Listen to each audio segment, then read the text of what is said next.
बुलाए हैं हम उनको लाएंगे,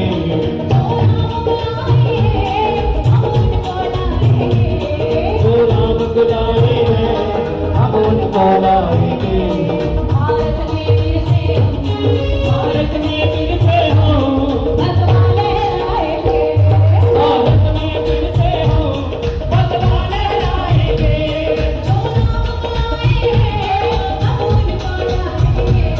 जो राम बुलाए हैं हम उनको लाएंगे। भारत में फिर से हम बदला लहराएंगे, भारत में फिर से हम बदला लहराएंगे।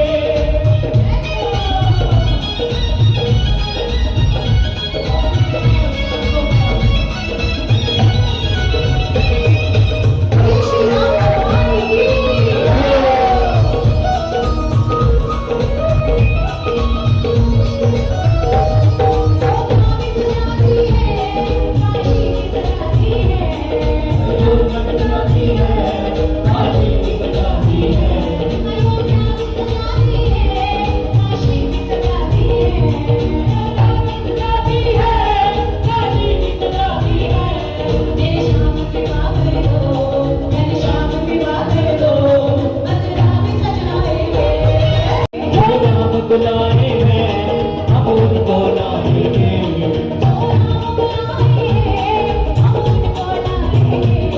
जो राम बुलाए हैं हम उनको लाएंगे।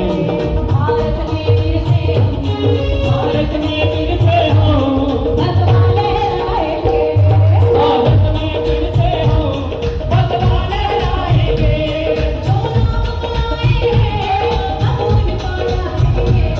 जो राम बुलाए हैं हम उनको लाएंगे। भारत में फिर से हम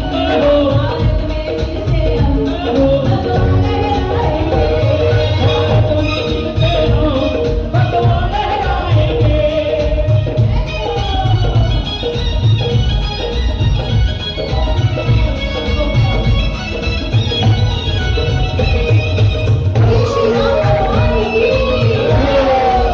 ਅੱਜ ਦੇ ਮੁੱਖ ਮਹਿਮਾਨ श्री विजय रूपानी जी, साडे कैबिनेट मंत्री शेखावत साहब, शेखड़ी साहब, साडे विधान सभा हल्के दे हीरो गेजा राम वाल्मीकि जी, साडे विधान सभा हल्का फतेहगढ़ साहब के हीरो पछाण लो, इन्हों पछाण लो, अज तो इन्हों का काम करना पछाण लो। गेजा राम जी, गेजा राम जी चीमा साहब, दर्जा बदर्जा भारतीय जनता पार्टी की लीडरशिप, मैं बहुत ही, क्योंकि शेखावत साहब ने जाना है तो मैं बहुत ही शॉर्ट दे विच दो शब्द कहने ने। रूपानी जी, श्री ब्राह्मण सभा पंजाब 35 लाख ब्राह्मणों की बॉडी है, पंजाब के 35 लाख ब्राह्मणों की बॉडी, जिहदियां 760 ब्रांचां ने पंजाब के विच। हर कस्बे, हर पिंड, हर शहर के विच जिथे भी लंघोगे श्री ब्राह्मण सभा पंजाब की तुहानूं ब्रांच मिलेगी।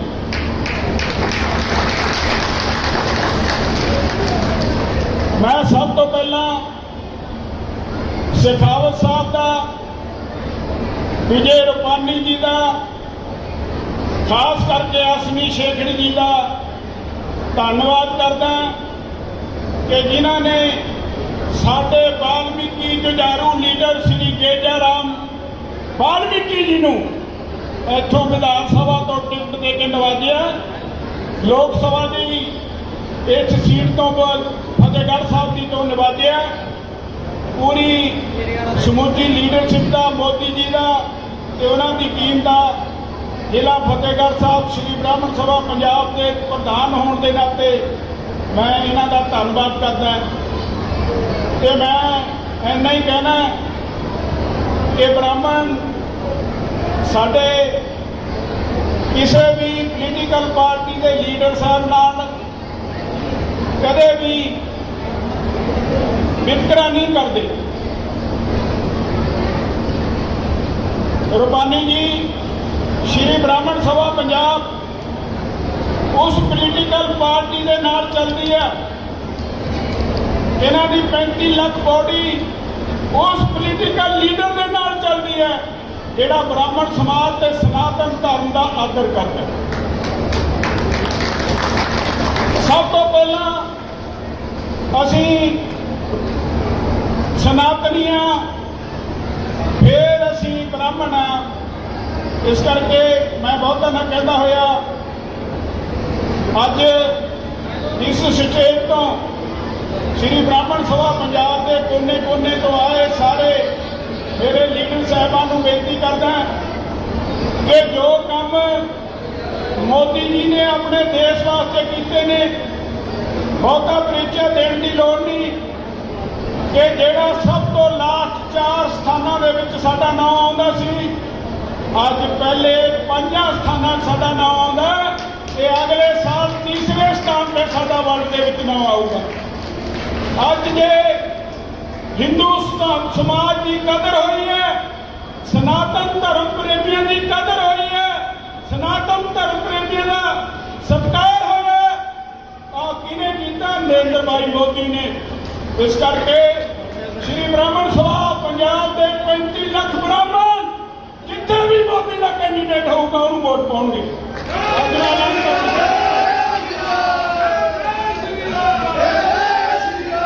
ब्राह्मण सभा का संकल्प है। सखावत जी मैं थोड़ा छोटी जी गल दसनी चाहना, 10 के 2010 सरदार प्रकाश सिंह बादल पार्टी प्रधान सी, वो इस मंदिर च चल के मत्था टेकण आए, कहते पंडित जी आशीर्वाद दिया, उन्होंने 21 पंडितां ने स्वास्थ्य वचन नाल स्वागत किया कि अगले साल 2007 के विच मुख्यमंत्री पंजाब होए। इस करके मैं गेटिया राम वाल्मीकि जी को भी कहना कि इत्थे परशुराम मंदिर च मत्था टेक लो, थोड़ी जय जयकार है, सारा समाज तुहाडे नाल है, सारा सनातन धर्म तुहाडे नाल है। अज बहुतियां डिमांडां करन दी लोड़ नहीं, अज हिंदुस्तान नूं बचाउण दी लोड़ है, अज डिमांडां करन दी लोड़ नहीं, अज सनातन धर्म नूं बचाउण दी लोड़ है। वो पोलीटिकल पार्टियां ने साडा देश बेचता और साडे सनातनियां नाल 70 साल वितकरा हुंदा रहा। इस करके इक्को डंके की चोट है, इक्को डंके की चोट की है, वो तुहाडी वोट है। हुण मैं कहूंगा अब की बार तुझे कहना 400 पार, अब की बार, अब की बार नरेंद्र भाई मोदी, नरेंद्र भाई मोदी। धन्यवाद। कहण नूं तां बहुत गुरबले सी, मन च कुछ साडियां डिमांडां भी ने, वो असी इलैक्शन तो बाद असी जाके असी साडी टीम इत्थे इन्हां दी राजस्थान की टीम भी साडे नाल चलती है, उन्होंने नाल जाके और गुजरात के मेरे बहुत ही मित्र ने राजकोट तो वल्लभ भाई कथूरिया जी, उन्होंने नाल जाके असी अपनी तौर तो मंगा मना लांगे। अज वो टाइम नहीं कि असी अपनी मंगा रखीए, अज डाके की चोट ते मोदी नूं वोट पाइए और सनातन धर्म नूं जिताइए, यही साडा संकल्प है। जय हिंद, जय भारत।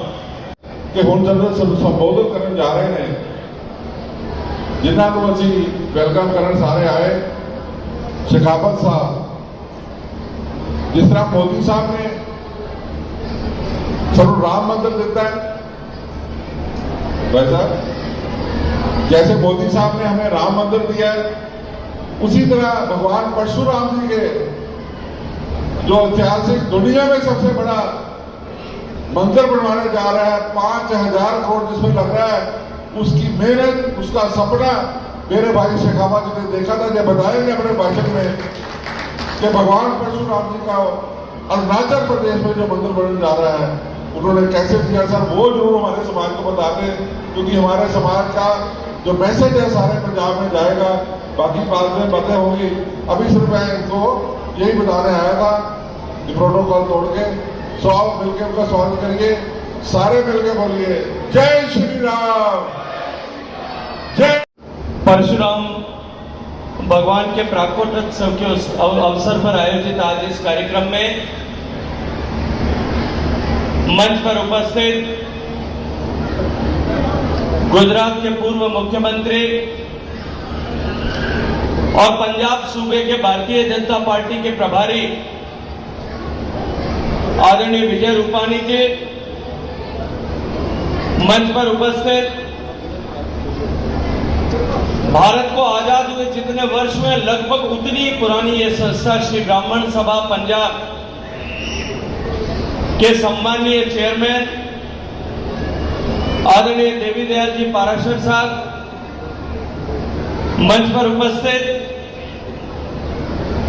मेरे मित्र भारतीय जनता पार्टी के नेता वरिष्ठ राजनीतिज्ञ अश्विनी शेखरी जी, मंच पर उपस्थित इस फतेहगढ़ साहब से भारतीय जनता पार्टी के उम्मीदवार आदरणीय श्री गेजाराम वाल्मीकि जी, भारतीय जनता पार्टी के सम्मानित अध्यक्ष युवा नेता कंवरपाल सिंह जी, मंच पर उपस्थित चेयरमैन सुरेंद्र जी, वाइस प्रेसिडेंट आदरणीय श्री सोनू शर्मा जी, आदरणीय दिशांत पाराशर जी, आदरणीय श्री कलश शर्मा जी, आदरणीय महेश पाठक जी, और इस देवतुल्य सभा में, इस धर्म सभा में उपस्थित सभी पितातुल्य बुजुर्ग, मातृशक्ति, मैं आप सबके श्री चरणों में प्रणाम करता हूं, आप सबका अभिनंदन करता हूं, आप सबका अभिवादन करना चाहता हूं।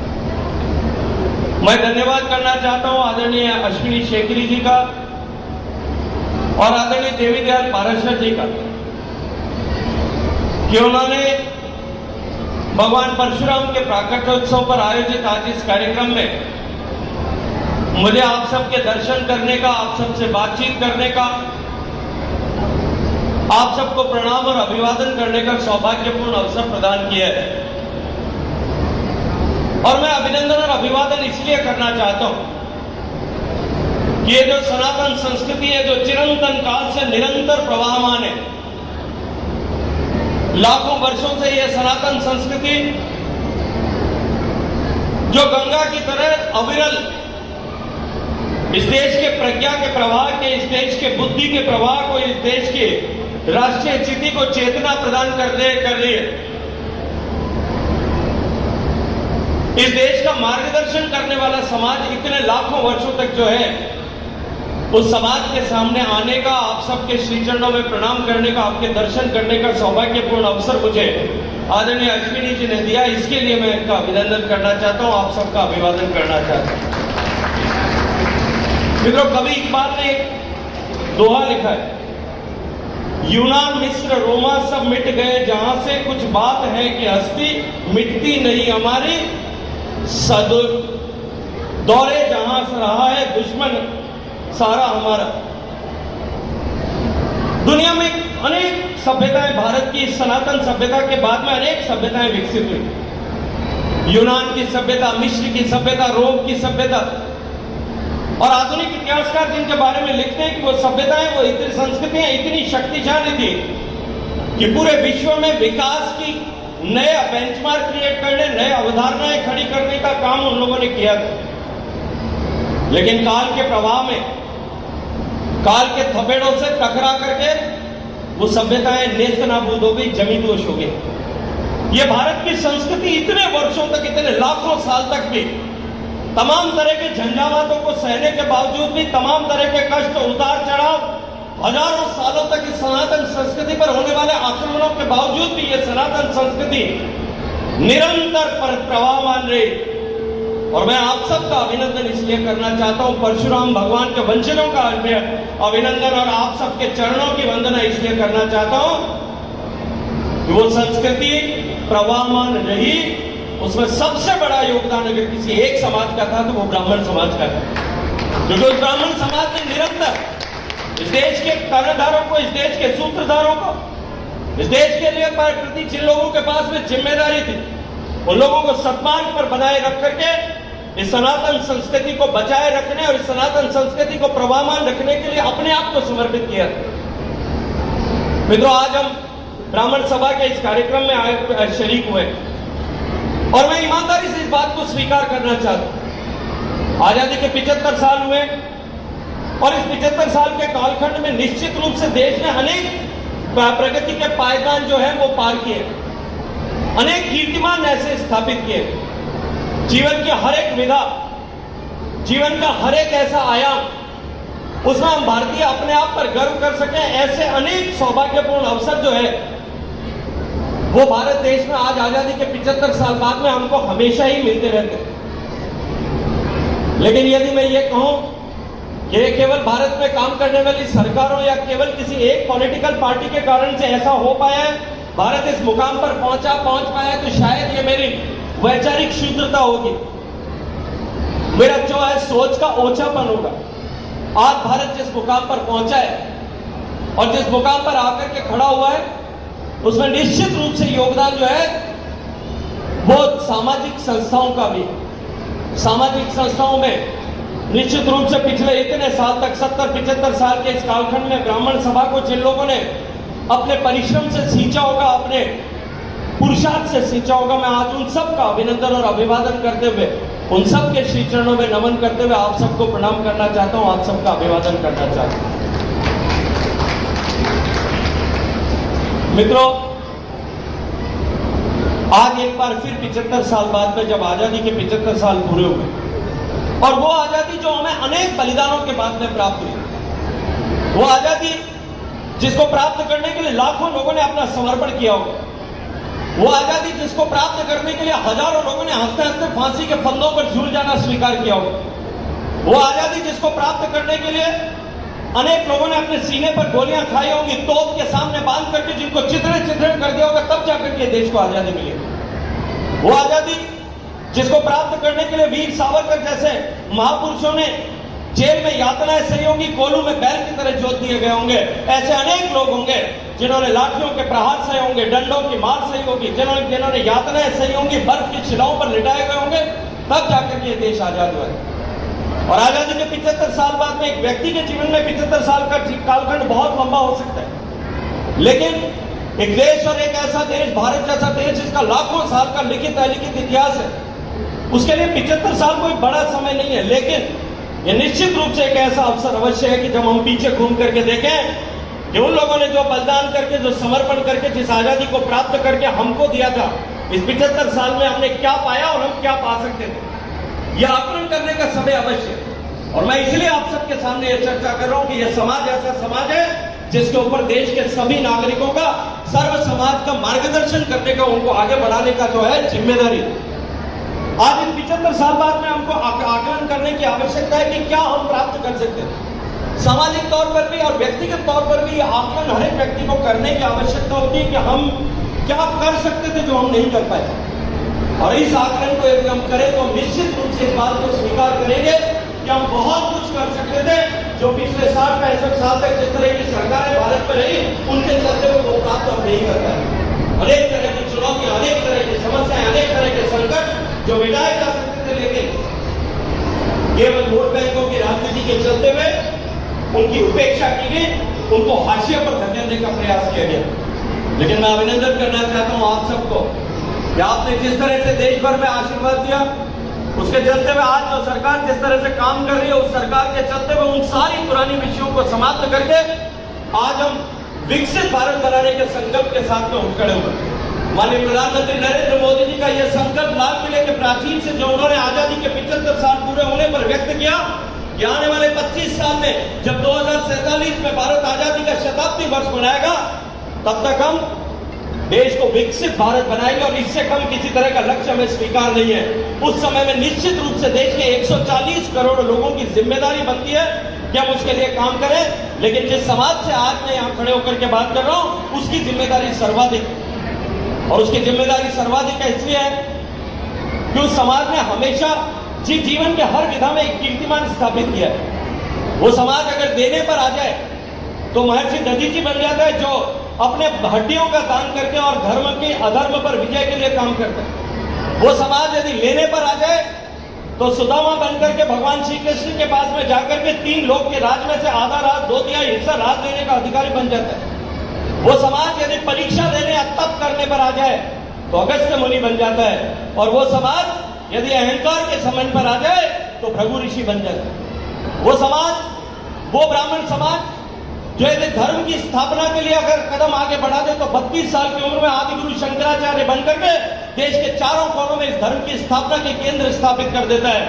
वो समाज यदि नीति निर्धारण का काम पर आ जाए तो वो चाणक्य बनकर के देश में चंद्रगुप्त के माध्यम से धर्म की स्थापना और सत्य का राज्य स्थापित कर देता है। वो समाज, मैं जिस समाज से आज चर्चा कर रहा हूं, वो यदि बगावत पर आ जाए तो वो अंग्रेजों के सामने शंखनाद करके मंगल पांडे करके क्रांति का सूत्रपात करने वाला बन जाता है। वो समाज यदि प्रतिज्ञा करने पर आ जाए तो मैं जिंदा, मुझे अंग्रेजों की सेना पकड़ नहीं सकेगी, वो चंद्रशेखर आजाद बन जाता है। वो समाज यदि क्रांति पर उतरता है तो राम प्रसाद बिस्मिल बन जाता है। और वो समाज यदि संगठन करने के लिए आगे कदम बढ़ा दे तो वो डॉक्टर हेडगेवार बन जाता है। उस समाज का बेटा अगर राजनीति करने पर आ जाए तो वो दीनदयाल उपाध्याय बन जाता है, वो अश्विनी शेखरी बन जाता है। वो समाज यदि संघर्ष करने पर आ जाए तो वो सावरकर बन जाता है, क्रोध में आ जाए तो भगवान परशुराम बन जाता है। आज मैं उस समाज से बात कर रहा हूं, उस समय में बात कर रहा हूं जब देश संक्रमण के दौर से गुजर रहा है। वो समाज यदि दान पर आ जाए तो निश्चित रूप से उसका कोई सारी नहीं है। वो साहित्य के सृजन पे आ जाए तो गोस्वामी तुलसीदास बन जाता है। वो कविता लिखने पर आ जाए तो सूर्यकांत त्रिपाठी निराला बन जाता है। वो दिनकर बन जाता है जिसके एक शब्द की महिमा से लोगों के रक्त का संचार बढ़ जाए। वो समाज यदि देश को आगे बढ़ाने के लिए आगे बढ़ जाए, समाज की सेवा के अवसर के लिए आगे बढ़े तो वो समाज कीर्तिमान स्थापित करता है। वो खेलने पर आ जाए तो तेंदुलकर बन जाता है। वो समाज यदि व्यापार करने का आ जाए तो टीटी कृष्णमाचारी बन करके इस देश में जो है अपने नए कीर्तिमान बनाने पर आ जाता है। वो समाज अगर प्रबंधन पर आ जाए तो इंदिरा नूरी बन जाता है, जो दुनिया में पेप्सी जितनी बड़ी कंपनी का संचालन करता है। ऐसे क्षमतावान समाज से ऐसे समय पर मैं बात कर रहा हूं जब देश परिवर्तन के काल से गुजर रहा है, संक्रमण के काल से गुजर रहा है, तब आपकी और मेरी जिम्मेदारी अनेक गुना बढ़ जाए। अभी भगवान श्री राम की बात हो रही। भगवान श्री राम का मंदिर 500 साल पहले भगवान श्री राम का मंदिर बाबर की सेना ने तोड़ा। मीर बाकी ने जिस दिन भगवान श्री राम का मंदिर तोड़ करके वहां मस्जिद की स्थापना की थी, मित्रों मैं इतिहास का विद्यार्थी होने के नाते जिम्मेदारी से कहता हूं, उस दिन भारत के भाग्य का सूर्यास्त हो गया। उस दिन से भारत के भाग्य का सूर्यास्त होकर के अस्तांचल में चला गया था और 500 साल तक लगातार अमावस की कालरात्रि उस समय में थी। मैं अभिनंदन करना चाहता हूं इस ब्राह्मण समाज का कि देश भर में दीनदयाल जी की प्रेरणा से खड़े होकर के जिस तरह से आप सब लोगों ने काम किया, और भागवा हम इस संकल्प के साथ में जो लगातार संघर्ष कर रहे थे कि सौगंध राम की खाते हम मंदिर वहीं बनाएंगे। इस 500 साल के बाद में आज भगवान श्री राम का मंदिर वहां 22 जनवरी को प्राण प्रतिष्ठा के साथ में हम सब उनके सौभाग्य में।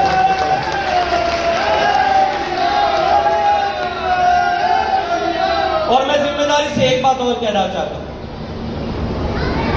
मैं आज जिस ऊंचाई पर खड़ा हूं आप लोगों के आशीर्वाद से मैं सामने देख सकता हूं, मैं दीवार पर लिखा हुआ पढ़ सकता हूं कि भगवान श्री राम के मंदिर बनने के साथ ही प्राण प्रतिष्ठा के साथ ही भारत के सौभाग्य का सूर्य वापस उदय होने के रास्ते पर। और सूर्योदय से पहले जिस तरह की अरुणिमा दिखाई देती है, लाली दिखाई देती है, जो रोशनी दिखती है, आप पीछे घूम करके देखिए पिछले 10 साल में वो रोशनी, भारत के भाग्य की वो रोशनी वापस दुनिया महसूस करने लगी।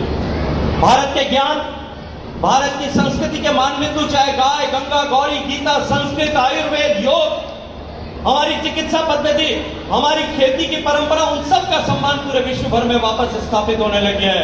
मैं अभिनंदन करना चाहता हूं आप लोगों ने जिस तरह से श्रम और परिश्रम किया, आज भारत उस मार्ग पर चल पड़ा है कि हम एक बार फिर विश्व गुरु बनने की दिशा में आगे बढ़ रहे हैं। मित्रों मुझे भी आदरणीय अश्विनी जी ने कहा, मुझे भी समाज की सेवा का सौभाग्यपूर्ण अवसर मिला है। 2018 में जब माननीय प्रधानमंत्री जी ने मुझे कृषि मंत्री के नाते काम करने का अवसर दिया था, मैं संयोगवश रूपानी जी उस समय मैं गया था अरुणाचल प्रदेश में, और अरुणाचल प्रदेश के सम्मानीय मुख्यमंत्री पेमा खांडू जी, वहां के उप मुख्यमंत्री चोना मीन जी, हम सब लोग एक बौद्धिस्ट पैगोडा में रात को रुके थे। और वहां नामसाई के उस पैगोडा में जब हम रात को 12 बजे चर्चा कर रहे थे मुझे मोटरसाइकिल चलाने का शौक है और पेमा खांडू जी को भी। उन्होंने मुझे कहा कि सुबह भाई साहब अगर जल्दी उठ जाओ तो 5 बजे मैं मोटरसाइकिल पे आपको घुमाने ले चलूं। हम 5 बजे उठ करके गए। मैं जानता नहीं था कि यहाँ कोई परशुराम कुंड की जैसी जगह होगी। वो 90 किलोमीटर दूर मुझे मोटरसाइकिल पर हम लोग चला करके परशुराम कुंड गए। हमारी पौराणिक मान्यता है कि भगवान परशुराम ने 22 नरसंहार करने के बाद में अपनी पिता की आज्ञा से, पिता के आदेश पर अपनी माता का शीश काटने के बाद में परशु को रख करके उस परशुराम कुंड में अपनी आरा जो है तपस्या की। उन्होंने परशु उस दिन से वहां छोड़ दिया। मैं अभी जब आया रूपाणी साहब तो परशु जितने भी थे ना अश्विनी शेखर जी, उन सब के ऊपर प्लास्टिक लपेटा हुआ था। तो मेरे मन में एक भाव आया, जिस दिन से ब्राह्मणों के परशुराम पे परशु पे जिस दिन से प्लास्टिक लपेट दिया गया ना, उसी दिन से देश में संकट पैदा हो गया। ये परशुराम के परशु को जो है इस प्लास्टिक से मुक्त करने की आवश्यकता है। और मैंने उस दिन वहां जब मुझे वहां ले जाया गया, उस जगह का इतिहास बताया गया। छोटी सी टूटी फूटी जगह, कुछ सीढ़ियां बनी हुई, कुंड जो है वो 50 के दशक में हुए भूकंप में धराशायी हो गया। एक बाबा जी वहां रहते, एक मंदिर, उसमें एक बेडब सी मूर्ति भगवान परशुराम की लगी हुई। मेरे मन में एक भाव उदित हुआ। मैंने आकर के माननीय प्रधानमंत्री जी को बताया कि ऐसी एक जगह है जो यदि आपकी प्रेरणा से उसमें कुछ विकास हो तो वो ब्राह्मण तीर्थ बन सकता है। प्रधानमंत्री जी ने सुना और अपनी जेब में कहीं रख दिया। 18 का साल चुनाव का साल था, राज्यों के चुनाव हुए, देश का चुनाव हो। 19 के चुनाव के बाद एक दिन प्रधानमंत्री जी ने मुझे बुला करके कहा कि नरेंद्र, तुमने एक बात कही थी, वो जाकर के संस्कृति मंत्री को बताओ। मैंने संस्कृति मंत्री थे प्रहलाद पटेल, उनको बताया। जाकर के उस जगह का सारा लेखा जोखा करके कि इसको ब्राह्मण पीठ के रूप में विकसित करना चाहिए, उसकी तैयारी हुई। शिलान्यास करने के लिए गए, तब तक मंत्री बदल गए थे, किशन रेड्डी जी मंत्री थे। हम शिलान्यास करने गए। मेरे मन में एक भाव था कि वो जो शिलाखंड जो लोहित नदी के बीच में, उस वेगवती नदी के बीच में उस घाटी में खड़ा है, जिस शिलाखंड पर बैठ करके परशुराम ने तपस्या की थी, यहाँ परशुराम भगवान की 21 मीटर ऊंची प्रतिमा लगनी चाहिए। मेरे मन में ऐसा भाव उदित हुआ। लेकिन सरकार तो मूर्ति लगा नहीं सकती। प्रोजेक्ट बना 50 करोड़ रुपए का डेवलपमेंट का, लेकिन मूर्ति उसमें बन नहीं सकती थी। मैंने कहा कि अपने मन में भाव आया, ये समाज की सेवा का अवसर गजेंद्र सिंह तुमको मिला है, ये मूर्ति हम बनाए। और मैंने संकल्प किया कि ये मूर्ति मैं बनाऊंगा। मूर्ति का प्रोटोटाइप बना। मैं अपने दोस्तों से चर्चा की, ब्राह्मण मित्रों से चर्चा की। मुझे लगता था 4-5 बड़े ब्राह्मण दोस्तों से बात करूंगा, इतना पैसा 10, 12, 15 करोड़ रुपए लगेगा, इतना पैसा इकट्ठा कर दूंगा। लेकिन मेरे मन में एक विचार और भी कि अगर केवल कुछ 4 लोग मिलकर के मूर्ति बना देंगे, उसकी महत्ता कभी स्थापित नहीं हो पाएगी। समाज उसके साथ में कैसे जुटे। और तब मैं धन्यवाद करना चाहता हूं विप्र फाउंडेशन का, कि विप्र फाउंडेशन के सुशील आसोपा मुझे बंगाल के चुनाव में मिले। पहली बार परिचय हुआ, लेकिन मैंने देखा कि इस व्यक्ति में स्पार्क है। और मैंने उनसे निवेदन किया कि पैसा जो है का प्रबंध करना आपका संकट नहीं है। आप समाज को 1-1 रुपया करके इसके साथ में जोड़ दीजिए। देश भर के ब्राह्मण समाज को जोड़िए। इस स्थान में इतनी शक्ति है कि ये स्थान जो है वो विश्व का सबसे बड़ा ब्राह्मण तीर्थ बन सकता है। और मैं अभिनंदन करता हूं सुशील आसोपा साहब ने उसको उसी भावना के साथ में लिया और देश भर में एक आंदोलन उसको लेकर के खड़ा कर दिया। आज वो मूर्ति वहां पहुंच चुकी है। माननीय गृह मंत्री जी वहां गए थे नाम से। मैंने अनुरोध किया माननीय गृह मंत्री जी को कि मैंने वहां एक पंचधातु की मूर्ति 6 फुट की भेजी है, उसकी प्राण प्रतिष्ठा अगर आप आधा घंटा दे दे तो आपके हाथ से हो सकती है। मेरे मन में लोभ दूसरा था, वो जाएंगे तो निश्चित रूप से उनके मन में भी जिस तरह मेरे मन में भाव उदित हुआ, उनके मन में भी निश्चित रूप से भाव उदित होगा। और मेरे आग्रह पर वो गए। उन्होंने कहा मैं केवल 15 मिनट नहीं रुकूंगा, वहां 1 घंटा रुकूंगा, उन सबके साथ में बातचीत करूंगा। उन्होंने सबके साथ में चर्चा की। वहीं खड़े खड़े रूपाणी साहब उन्होंने रेल मंत्री को फोन किया, यहाँ रेल पहुंचनी चाहिए, वहां सारा इंफ्रास्ट्रक्चर डेवलप होना चाहिए। आज 5000 करोड़ रुपए की लागत से उस तीर्थ को विकसित करने का काम भारत सरकार कर रही है। और मैं ये मानता हूं कि कहीं न कहीं मेरे पूर्वजों के पुण्य फलित हुए कि मुझे ये समाज की सेवा करने का अवसर मिला। आज वो तीर्थ जो है वो इस स्थान पर, इस मुकाम पर पहुंच गया है कि हर मकर संक्रांति को वहां 1-1.5 लाख लोग होते हैं। और अभी 3 दिन पहले परशुराम जयंती के दिन वहां 1 लाख से ज्यादा लोगों ने दर्शन किए। मैं आप सबसे भी आग्रह और अनुरोध करूंगा कि निश्चित रूप से हम सबको एक बार वहां जाकर के दर्शन करना चाहिए। वो परशुराम की तपस्या स्थली पर जाकर के हमको भी मत्था टेक करके वहां से आशीर्वाद प्राप्त करना चाहिए। लेकिन साथ साथ में एक बात और भी कहूंगा कि ये जो बदलाव का समय, ये जो संक्रमण का समय, ये जो परिवर्तन का दौर है, जब हमारा देश परिवर्तन कर रहा उसी के रास्ते पर आगे बढ़ा है। और परिवर्तन क्योंकि सरकारों से होते हैं, परिवर्तन क्योंकि शक्ति के आधार पर होते हैं। मैं परशुराम के वंशजों से अनुरोध करना चाहता हूं, ये देश में परिवर्तन का जो काल है, जो संक्रमण का काल है, जो ट्रांसफॉर्मेशन का काल है। And whenever a society, a country और ए कास्ट और एक creed undergoes era of transformation, बदलाव के दौर से गुजरती है, तब उस समाज के हर एक व्यक्ति की जिम्मेदारी होती है। लेकिन जो ज्यादा समर्थ है उसकी ज्यादा बड़ी जिम्मेदारी है। और मैं जिम्मेदारी से मानता हूं कि ब्राह्मण समाज सबसे समर्थ समाज है, जो समाज को जो है मार्गदर्शन करके सन्मार्ग पर ले जा सकता है। मैं आप सबसे अनुरोध करना चाहता हूं कि इस ब्राह्मण सभा के इस प्लेटफॉर्म पर खड़े होकर के कि आपको अपनी जिम्मेदारी को उठाना पड़ेगा और इस पंजाब के अभी जो देश की सरकार का माननीय मोदी जी के नेतृत्व में विकसित भारत का संकल्प लेकर के विकसित भारत की नींव की ईंट रखने का ये जो चुनाव है, और मैं तो इससे आगे बढ़कर के कहूंगा ये महज चुनाव नहीं है, ये राष्ट्र निर्माण का यज्ञ है। और यज्ञ में आहुति दी जाती है। हमारे पूर्वजों ने इस सनातन संस्कृति को बचाने के रखने के लिए अपने शीश दान करके आहुति दी थी, अपने प्राणों के उत्सर्ग से आहुति दी थी। आपको बलिदान करने की आवश्यकता नहीं, आप सौभाग्यशाली हैं, मात्र योगदान करने की आवश्यकता है। और इस योगदान के लिए मैं हृदयपूर्वक आप सबका आपको अनुरोध करता हुआ, आग्रह करता हुआ, मैं अपनी वाणी को विराम देने से पहले आप सबके श्री चरणों में, भगवान श्री परशुराम के वंशिजों के श्री चरणों में अभिनंदन और अभिवादन करते हुए, आप सबके चरणों को प्रणाम करते हुए अश्विनी शेखरी जी का और मेरे भाई देवी दयाल जी का बहुत सारा धन्यवाद करता हूं कि उन्होंने मुझे आप सबके बीच में आने का सौभाग्यपूर्ण अवसर दिया। आप सबको हृदयपूर्वक नमन। भारत माता की। सरदार प्रकाश सिंह बादल ने हमारी परशुराम चेयर स्थापित की पंजाबी यूनिवर्सिटी में। ये जो मान सरकार है हमारी पंजाबी यूनिवर्सिटी की चेयर बंद करने जा रही है। सारे एम्प्लॉई जो थे हटा दिए गए हैं। हमारी जो चेयर है बंद हो रही है। हम बेनती करते हैं कि हमारी चेयर को बचाने के लिए, परशुराम चेयर को बचाने के लिए पंजाबी यूनिवर्सिटी पटियाला को जब आप जीत जाओ तो फिर ये सेंटर से ग्रांट हमें जरूर दिला देना, ये आश्वासन दे दो। चलिएगा, जरूर करेंगे आप, इसका तो कोई चिंता करने की जरूरत नहीं। मंदिर ਵਿੱਚ ਪਹੁੰਚੇ ਉਸ ਬਾਗ ਵਿੱਚ ਕੀ ਕਹਿਣਾ ਚਾਹੁੰਦੇ? देखिए, भगवान परशुराम ने इस देश से अधर्म का नाश करने के लिए अपने जीवन में अनेक संहार किए। और आज जब सनातन की संस्कृति को के अस्तित्व को चुनौती देने की मनोकामना के साथ में इस चुनाव के रण में एक ऐसा गठबंधन जो सारा ही ठगों और भ्रष्टाचारियों का गठबंधन है, वो इस संकल्प के साथ में चुनाव के मैदान में तो भगवान श्री राम के परशुराम जी के आशीर्वाद को लेकर के हम सनातन के ऊपर आने वाली इस चुनौती का प्रतिकार करने के लिए सब लोग एकत्रित हुए। आज भगवान परशुराम जी की जयंती के अवसर पर जब हम सब लोगों ने यहाँ आकर के भगवान परशुराम का संकल्प की शपथ लेकर के संकल्प लिया है कि हम सनातन और सनातन विरोधियों के बीच के संघर्ष में हम सनातन के साथ खड़े होंगे। मैं निश्चित रूप से कह सकता हूँ कि भगवान परशुराम के आशीर्वाद से हमें इसमें सफलता मिलेगी।